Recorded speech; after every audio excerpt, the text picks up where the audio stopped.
This is CGTN, China Global Television Network.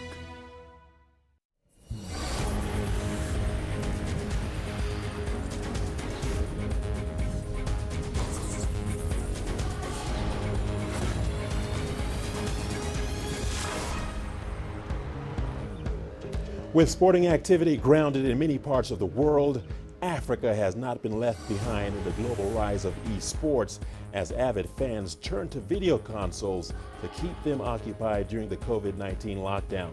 In tonight's sports scene, we tour the four corners of the continent to bring you the rapidly changing landscape of esports. Hello and welcome to your weekly sports program that brings you all the news from an African perspective. We will highlight the thrill of victory while also showing you the agony of defeat. I'm Richard Nta in Nairobi. This is Sports Scene. Let's get real, let's get live, let's get at it. Here's what's coming up in the show.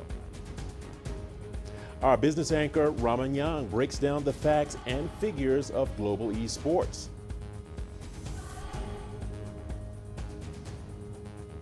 And marathon record holder Eliud Kipchoge's foundation distributes relief food to Kenyan athletes hardest hit by COVID-19. Once again, welcome and thanks for tuning in into Sports Scene. Well, the coronavirus pandemic has halted all sporting activities. However, for esports, it seems to be business as usual, maybe even better. Many people are now turning to esports as a way of bridging the gap that traditional sport has left. Virtual football tournaments, tennis events, and motor racing have seen sporting celebrities pick up controllers and face their fans in a new chapter for esports. CGTN CS Duplessis has more. That was a good goal there, but unfortunately overall... Esports is riding the wave of success and global attention, while the rest of the traditional sports world stands by and waits patiently to resume. We cross over to North Africa, where clubs in Tunisia are taking part in local and international online tournaments as the popularity of esports in the country increases. Here's CGTN's Adnan Shawashi with more. Espérance Sportive de Tunis is one of the first teams in the North African country to approve the creation of an esport team. Esports was relatively unknown in Nigeria, the most populous West African nation before the coronavirus pandemic. The Minister of Sports, Sunday Dare, has recently announced that his ministry will soon launch esports in the country following a surge in popularity. CGTN's Deji Badman speaks to Emmanuel Oyelakin, the president of Esports Nigeria, and begins by asking him about the state of gaming in Nigeria. There are thousands, if not millions, of people that have been playing video games in Nigeria, for decades now. Like many countries affected by the global COVID-19 crisis, sporting activity has ground to a halt in Kenya. Enthusiasts in the East African country have now turned to esports to fill the gap, as CGTN's Mohammed Abubakar now reports. COVID-19 has shaken up the sporting world, but globally, esports is on the rise since it can continue uninterrupted. The action continues on Sports Scene. Here's a look at what's ahead.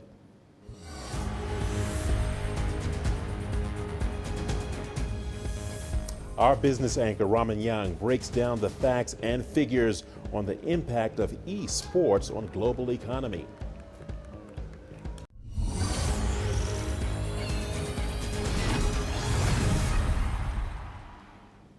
Welcome back. For some of us, the idea of watching others playing video games would seem to make no sense at all. In some circles, the idea of being a professional player of video games is just ridiculous.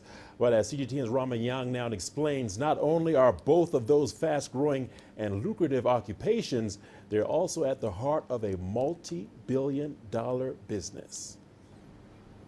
Thank you, Richard. I do remember having this conversation 2 decades ago as a teenager. The idea of being a professional gamer, much less one from Africa, was simply not a viable option. Well, thank you, Rama, for that insightful look into the world of esports and the figures involved. The rise in global popularity is quite staggering. Now, on to other stories making headlines. In Uganda, the government has announced its plans to upgrade the country's major sporting facility. The Mandela National Stadium was recently banned from hosting international matches until it met the required standards. CGTN's Leon Sienga reports from Kampala. It is the biggest sports facility in Uganda, officially opened 23 years ago. The Mandela National Stadium has been a fortress for Uganda's football success. And we're not done just yet. Here's a look at what's ahead.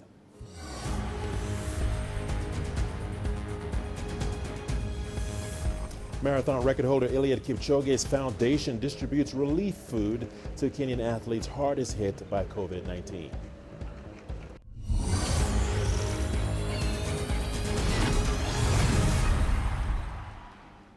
And welcome back. For the past 2 weeks, world marathon record holder Eliud Kipchoge has been distributing relief food to vulnerable athletes affected by the coronavirus pandemic through his Eliud Kipchoge Foundation.